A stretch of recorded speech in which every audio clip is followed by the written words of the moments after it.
A ver, imagina la escena. Un bosque espectacular y de repente pues tienes a un águila majestuosa, una tortuga, un león enorme, un elefante, una abeja y una mariposa. Menuda mezcla, claro. Ya ves.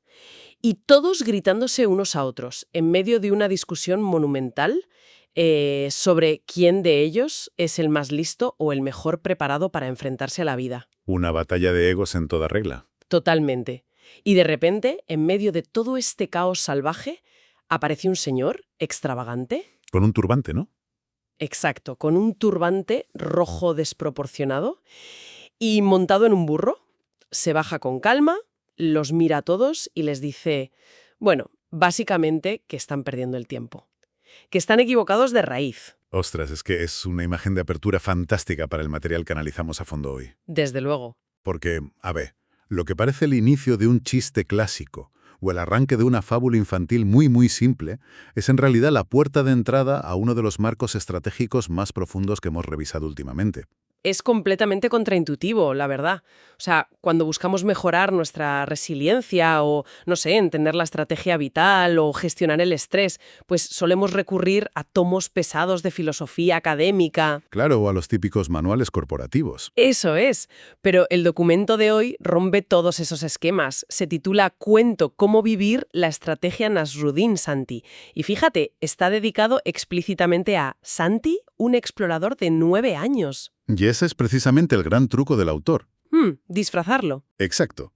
Disfrazar un mapa táctico que es sumamente sofisticado para sobrevivir a la complejidad del mundo moderno bajo la apariencia totalmente inofensiva de un cuento. Claro, para no abrumar a quien lo lee. Eso es. El señor del turbante rojo es Nasruddin, que es un arquetipo literario clásico, el típico sabio loco. Aparenta ser un lunático, pero interviene en esa asamblea del bosque para asentar una premisa fundacional. Que les rompe los esquemas a los animales. Les advierte que el más listo no es el que vuela más rápido, ni el que tiene más memoria, ni el que ruge más fuerte. Vamos. Ya. Para jugar bien a lo que él llama el gran juego de la vida, el requisito innegociable es saber quién es uno mismo. Guau. Esa es la piedra angular de todo. Y a partir de ahí, Nasruddin empieza a repartir sabiduría en forma de lo que él llama 7 semillas. Semillas que son los animales. Exacto. Cada animal representa un rasgo, una postura ante la vida o una habilidad crítica. Y, bueno, la misión de nuestro análisis a fondo de hoy es extraer toda esa estrategia oculta en la historia infantil. Para que cualquiera que nos escuche pueda aplicarla, claro. Eso es. Entendiendo los engranajes detrás de cada lección, pero sin sentir que añadimos más ruido a nuestra rutina diaria. Porque, a ver, para jugar cualquier juego, lo primero es saber qué ficha movemos y en qué estado se encuentra. Lógico. Por eso Nasruddin empieza por los cimientos de la identidad, que en este caso están representados por el águila. Pues a ver, el caso del águila ilustra un error de procesamiento cognitivo que, bueno, los seres humanos cometemos constantemente. A ver, cuenta. Tenemos a esta criatura que está diseñada evolutivamente para dominar los cielos. Sin embargo, un día aterriza junto a un lago, decide mirarse en el agua que está siendo agitada por el viento y, claro, ve un reflejo completamente distorsionado. Fragmentado por las olas. Eso es. Y colapsa. Rompe a llorar convencida de que es un monstruo torpe y feo. Madre mía, qué drama.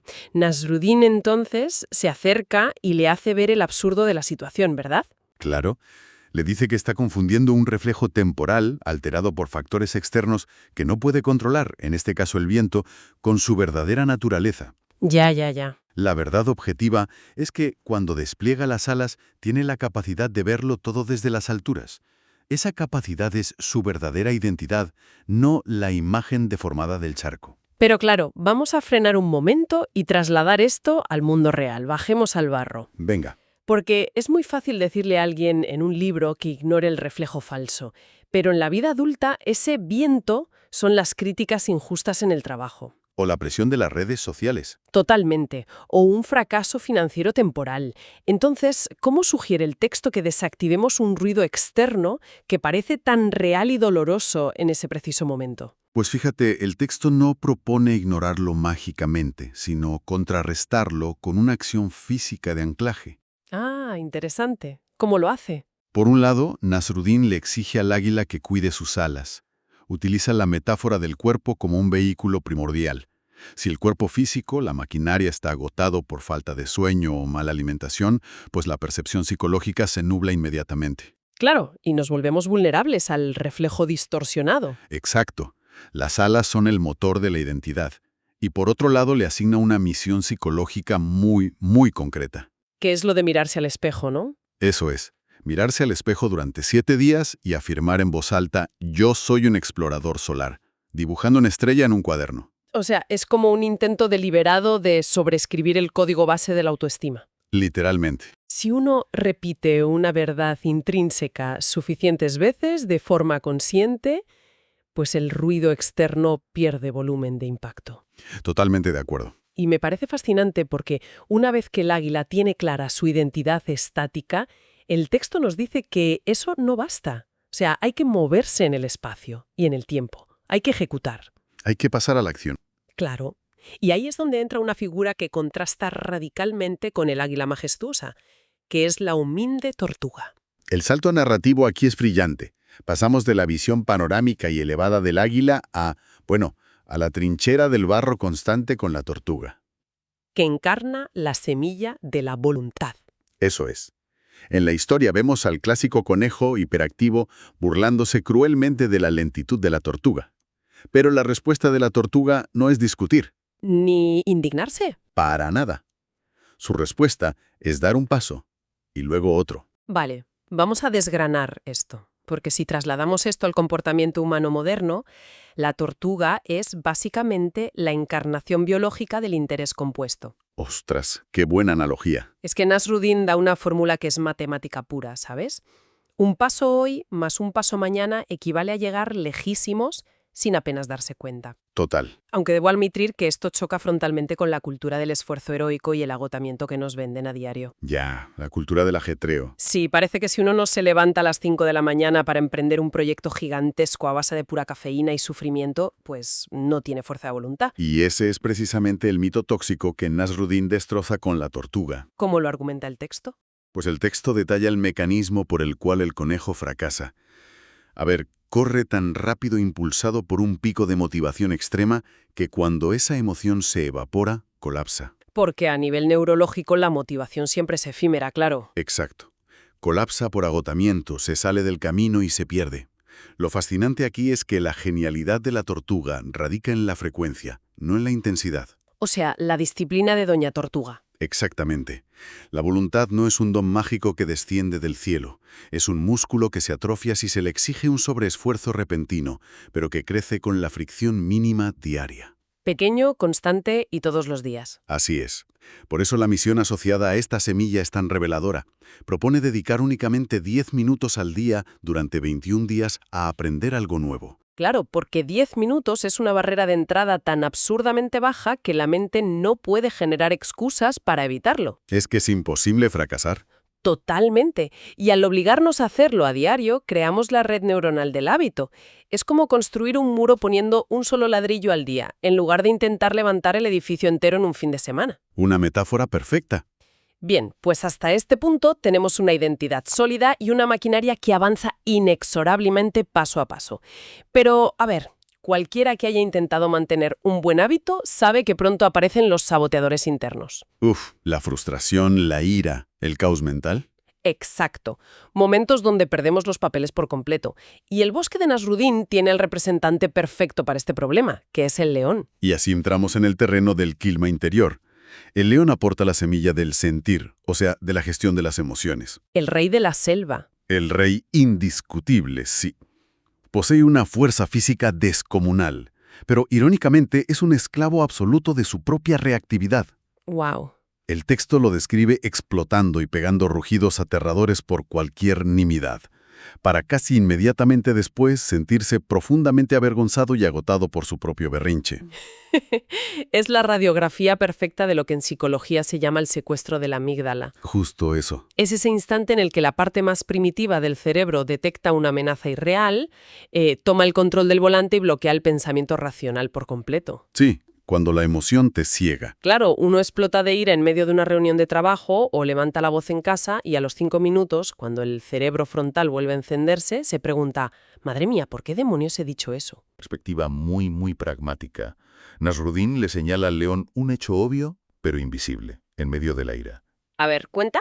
Que la persona o la situación que provocó el rugido ya ha pasado de largo.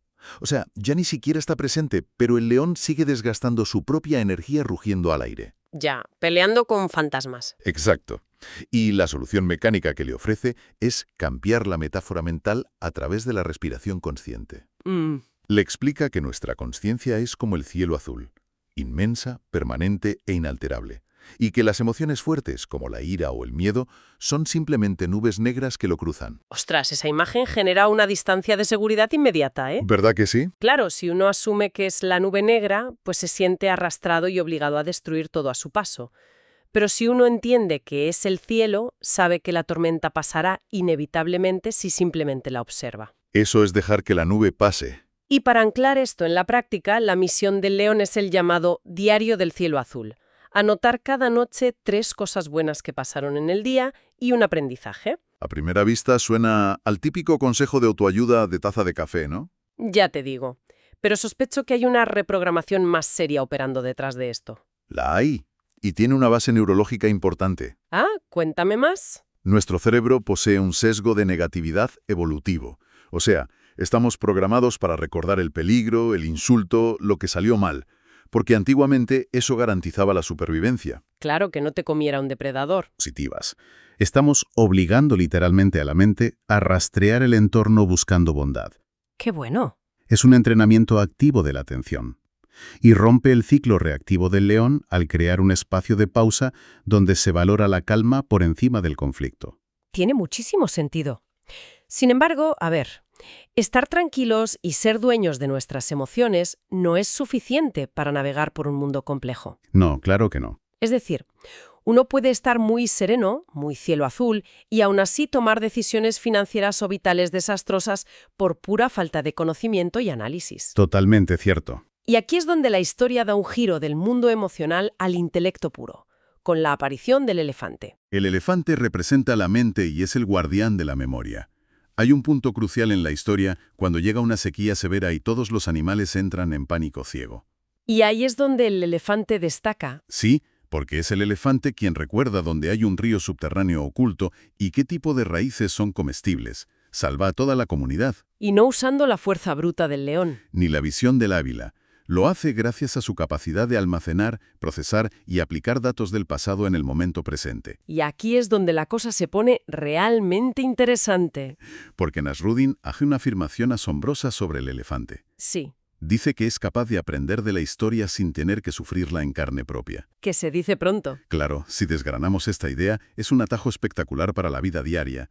Básicamente es un truco para robar experiencia sin pagar el precio de los errores, ¿no? Así es. Significa que, a través de la lectura atenta, el estudio o la simple observación, podemos asimilar en un par de semanas las lecciones que a otra persona le costaron 20 años de fracasos y cicatrices. Es como hackear la línea de tiempo del aprendizaje humano. Exacto. ¿Es este el secreto del éxito entonces? Observar los errores de los demás en la historia. Es una definición impecable de la verdadera inteligencia. Pero ojo, el texto no relega al elefante a ser una simple enciclopedia andante, ¿eh? Ah, no. ¿No? Le otorga una herramienta analítica crítica para sobrevivir, que es la capacidad de fragmentar la realidad en tiempo real. El elefante sabe separar con precisión quirúrgica 3 niveles de la experiencia humana. Vale. Lo que ve, lo que piensa y lo que siente. Esto me parece el núcleo de la cordura moderna. Pero a ver, ¿cómo opera exactamente esa separación en un escenario cotidiano al que cualquiera de nosotros podría enfrentarse hoy mismo? Pues pensemos en una interacción común y corriente en una oficina. Alguien recibe un correo electrónico de su jefe que solo dice, ven a mi despacho ahora. Típico mensaje que da pánico. Exacto.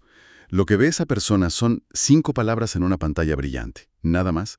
Lo que inmediatamente piensa, su narrativa interna, es, el informe de ayer estaba mal y me van a despedir. Ya, nos montamos la película. Y lo que siente, como resultado biológico de ese pensamiento, es un pánico paralizante y taquicardia. Es decir, fusionamos los tres carriles de forma instantánea y creamos una crisis donde, bueno, quizá no había absolutamente nada. Justo así. El elefante mental, al estar entrenado, pone el freno de mano y dice, a ver un momento, lo único que es un hecho comprobable en el mundo físico son las 5 palabras. Claro. El despido inminente es una película de terror generada por mi imaginación, y el pánico es solo adrenalina respondiendo a esa ficción. Ostras. Al aislar los elementos, se desactiva la bomba emocional por completo. Totalmente. Por eso la misión práctica del elefante es investigar a un personaje histórico y extraer 5 acciones concretas y objetivas que le llevaron al éxito. Para buscar hechos, no suposiciones. Eso es. Es un entrenamiento para que el cerebro busque patrones y datos reales en lugar de dejarse arrastrar por narrativas de miedo. Vale, pues recapitulando un poco cómo va el tablero hasta ahora, A ver, tenemos al águila proporcionando visión clara e identidad pura, a la tortuga marcando el avance constante sin quemarnos, al león manteniendo a raya las tormentas emocionales y racionales y al elefante aportando claridad mental y análisis frío. un equipo bastante completo. Sí, visto así, parecería que ya hemos construido al ser humano autónomo definitivo. Pero claro, el gran juego de la vida no se juega en solitario, no vivimos en el vacío. No, vivimos inmersos en una red de personas. Y es precisamente en este cruce de caminos donde el documento abandona la autooptimización estrictamente individual. Para adentrarse en la mecánica del colectivo. Exacto. Y lo hace introduciendo a la abeja. La quinta semilla, la intuición y el poder oculto de la colmena. Fíjate que las abejas operan bajo un paradigma de supervivencia que resulta absolutamente incomprensible y hasta repulsivo para el ego individual humano. Sí, porque trabajan todas a una. Juntas logran construir estructuras arquitectónicas complejas y producir alimento a una escala que ninguna abeja podría siquiera concebir en soledad. Es que es alucinante. Nasruddin explica que el verdadero poder exponencial del individuo se desbloquea en el instante en que dejamos de hacer la pregunta tóxica que rige nuestra época. Que sería el que hay de lo mío, ¿no? Exacto. El ¿cómo acaparo más néctar para mí mismo? Y empezamos a formular la pregunta de la colmena. ¿Cómo puedo servir mejor a los que me rodean? Esa es la clave. La paradoja fascinante aquí es que al diluir su egoísmo y servir a la colmena, la abeja individual termina habitando en un entorno infinitamente más próspero, rico y seguro. Mucho más del que jamás habría logrado acumular compitiendo contra las demás abejas. Es una especie de egoísmo altruista a largo plazo. Y la misión asociada a la abeja me resulta, especialmente intrigante para la psicología humana. ¿Los actos de bondad? Sí, se nos pide realizar 3 actos de bondad hacia personas importantes, pero con la condición estricta de que sean totalmente secretos. Y me pregunto, ¿por qué el autor pone tanto énfasis en el anonimato? Pues porque el secreto es el único veneno efectivo contra el ego. ¡Wow! Si uno hace un favor enorme, ayuda a un colega, y luego se asegura de que todos lo sepan o espera ansiosamente el agradecimiento público, pues sigue operando desde la necesidad de validación externa. Sigue siendo esclavo del reflejo distorsionado en el agua, como el águila. Precisamente. Al ejecutar el acto en secreto absoluto, se entrena la satisfacción silenciosa de saber que uno es un pilar que sostiene la red, sin exigir un recibo a cambio. Genera una fortaleza de carácter inmensa. Y una red fuerte que, querramos o no, vamos a necesitar desesperadamente. Porque por muy bien que apliquemos la estrategia de los animales anteriores, la vida tiene la garantía absoluta de complicarse. Y de romper nuestros planes. Constantemente. Lo que nos empuja inevitablemente hacia la sexta semilla, la mariposa, y su relación con el planeta, o mejor dicho, su relación con los momentos de tragedia y oscuridad ineludibles. A nivel simbólico y psicológico, esta es una de las imágenes más potentes de todo el texto, ¿eh? ¿La del capullo? Sí, se nos presenta la oruga enfrentándose al terrorífico proceso de tejer el capullo a su alrededor. Está a oscuras, atrapada, inmovilizada, Aterrorizada por la disolución de su identidad anterior. sintiendo literalmente que su vida ha terminado. Y es ahí cuando Nasruddin se acerca al capullo y le susurra una de las verdades centrales de su estrategia. Que el capullo no es una cárcel, es una escuela. Eso es. Vale. Aquí voy a hacer de abogado del diablo, porque esta es la parte donde los manuales de resiliencia suelen resbalar bastante. A ver, La frase de la escuela y el capullo suena fantástica, muy poética. Pero bajemos al barro del mundo real. A veces ocurren desgracias que no tienen ningún sentido pedagógico. como una enfermedad, por ejemplo. Claro, una enfermedad degenerativa, una quiebra financiera provocada por un tercero o la pérdida repentina de un familiar. Entonces, ¿de verdad el texto nos exige que miremos cualquier tragedia injusta y dolorosa con una sonrisa llamándola escuela? ¿No caemos en la trampa tóxica de romantizar un sufrimiento que simplemente es innecesario? Esto plantea una pregunta importante y de hecho es una objeción absolutamente fundamental, y el autor del texto no huye de ella. Menos mal. En ningún momento se trata de romantizar el dolor, ni de justificar las desgracias afirmando que el universo te manda pruebas bondadosas, ¿sabes? Ya, el típico todo pasa por algo. Exacto. Nasruddin huye de eso. No sugiere que la oruga deba estar feliz o cómoda dentro de esa oscuridad asfixiante. Lo que introduce aquí es un mecanismo de supervivencia que en la teoría de sistemas moderna llamamos antifragilidad. Entiendo. O sea, no se trata solo de aguantar estoicamente el golpe sin romperse. Sino de obligar al sistema a mejorar a causa del golpe. Esa es la distinción vital. La premisa es cruda pero real.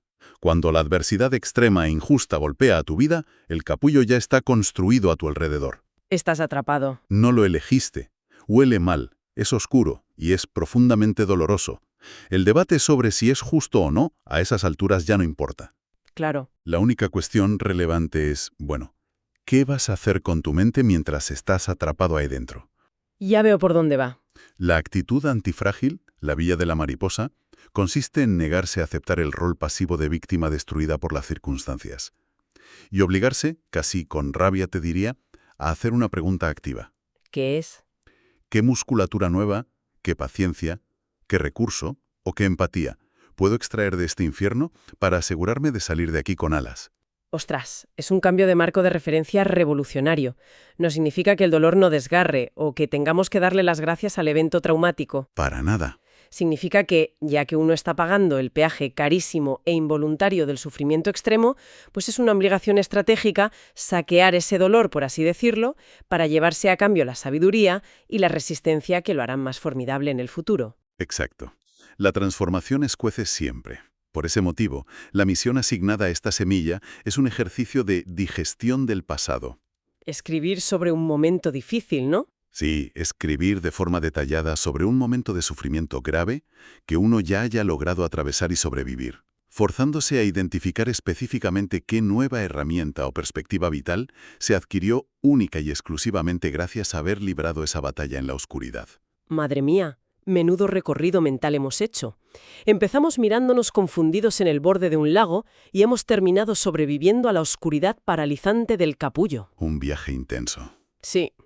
Y con todas estas herramientas ya forjadas e integradas, el documento nos propone dar un paso atrás, elevarnos por encima del bosque y mirar la partida a largo plazo. La estrategia suprema. Llegamos así a la séptima y última semilla, que es verdaderamente gigantesca: la secuoya. El ser vivo masivo y milenario, la representación botánica del legado. Y lo más interesante de la estrategia de crecimiento de la secuoya, y lo que Nasruddin subraya para quien lo lee, es que nunca malgasta un gramo de energía compitiendo agresivamente con los arbustos nerviosos a su alrededor. Va a lo suyo, vamos.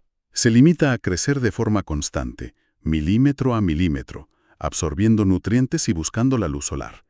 De un modo, por cierto, muy alineado con la paciencia obstinada de la tortuga. Y el resultado de esa negación a entrar en el pánico competitivo es que con el paso de las décadas, la secuoya deja de ser un simple árbol para convertirse en un ecosistema entero en sí misma. Totalmente. Sus ramas masivas ofrecen sombra y protección a decenas de especies, sus raíces descomunales sostienen la integridad del suelo del bosque.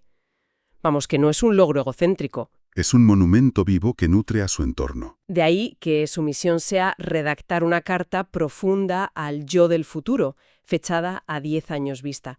Es un truco cognitivo buenísimo para forzar a nuestra mente a pensar y planificar en términos de décadas y de impacto duradero. Sobre todo ahora que estamos tristemente adictos a los estímulos de 5 segundos en las pantallas. Es un ejercicio brutal. Y es precisamente aquí, cuando ya tenemos todas y cada una de las piezas sobre la mesa, que el texto revela por fin la verdadera naturaleza de este misterioso tablero en el que nos movemos. Sí, el documento culmina con la revelación del gran juego. Cuéntame más de eso. Nos explica que la existencia es efectivamente como un inmenso tablero de ajedrez lleno de incertidumbre. pero nos presenta una paradoja liberadora. Nosotros somos, simultáneamente, las piezas de madera tallada expuestas en el tablero y el jugador maestro soberano que decide cómo moverlas. Entonces, ¿qué significa todo esto? Pues cambia por completo las reglas de la identidad. Claro, significa que uno no está condenado biológicamente a ser siempre el león iracundo. Ni tiene que resignarse a ser siempre la tortuga lenta pero segura. Ya. El jugador maestro que habita en nosotros escanea el horizonte, evalúa el problema inminente y elige conscientemente qué actitud animal invocar en ese preciso milisegundo. Exactamente. Si nos enfrentamos a un problema de ingeniería o a un rompecabezas vital complejo, pues traemos al elefante al frente. Lógico. Si todo se derrumba y parece el fin, asumimos el proceso doloroso de la mariposa. Si un proyecto parece inabarcable por su tamaño, bajamos la cabeza y activamos la microejecución de la tortuga. Y por eso el objetivo real del juego no es aniquilar a los rivales del bosque. El objetivo es tener la plasticidad mental necesaria para jugar nuestras piezas hoy de forma más elegante y sabia que la semana pasada. Esa maestría adaptativa es flipante, es el corazón estratégico del texto. Pero el autor, a través de Nasruddin, aún reserva un último as en la manga, ¿verdad? Sí, el gran final. Justo antes de despedirse de la asamblea de animales. Si conectamos esto con el panorama general, Nasruddin antes de irse saca un pequeño cofre dorado. Y dentro no hay más metáforas de animales, sino lo que él presenta solemnemente como el gran secreto final. Chan chan. Una regla de calibración universal destilada a base de ensayo y error a lo largo de milenios, y que ha sido compartida en la sombra por filósofos estoicos, monjes budistas y pensadores éticos contemporáneos. Cualquiera. Cualquier acción, cualquier pensamiento recurrente o cualquier palabra antes de soltarla al mundo. Son 3 preguntas cortas pero innegociables. A ver. ¿Es verdadero? ¿Es bello? ¿Es bondadoso? Ostras, es un nivel de exigencia brutal si uno lo piensa. ¿Ya te digo? Pensemos en cómo usamos las redes sociales o cómo interactuamos en una oficina tensa, ¿no? Uno puede estar a punto de publicar una crítica feroz contra un compañero o una marca. Pasa todos los días. Pasa el primer filtro analítico. Sí, es verdad, cometieron un error garrafal, tengo los datos. Pero ¿es bello el modo en que lo voy a exponer? Seguramente no. ¿Es bondadoso el impacto destructivo que busco generar? Pues si la respuesta es no, la regla dictamina que te lo guardas. Se apaga el impulso. Funciona como un sistema inmunológico para la conducta. Y lo más potente es aplicarlo hacia adentro, fíjate. Hacia nosotros mismos. Claro, si un pensamiento sobre nosotros mismos no es bondadoso o compasivo, incluso si nuestro crítico interno, cruel, argumenta que tiene parte de verdad, el filtro lo descarta por tóxico. Qué bueno. Si logramos aplicar esta triple frontera, verdad, belleza y bondad, de manera rigurosa a las interacciones diarias, se elimina de tajo el 90% del drama innecesario, del estrés interpersonal y del ruido mental ensordecedor que nos agota cotidianamente. Es la brújula perfecta para complementar todo el arsenal de supervivencia táctica que hemos desenterrado hoy. Un marco de trabajo monumental, la verdad, hábilmente envuelto en un librito para niños. Sí, una joya. Que nos ha enseñado cómo construir una nave física sana e identitaria con el águila, cómo avanzar blindados contra el fracaso con la tortuga,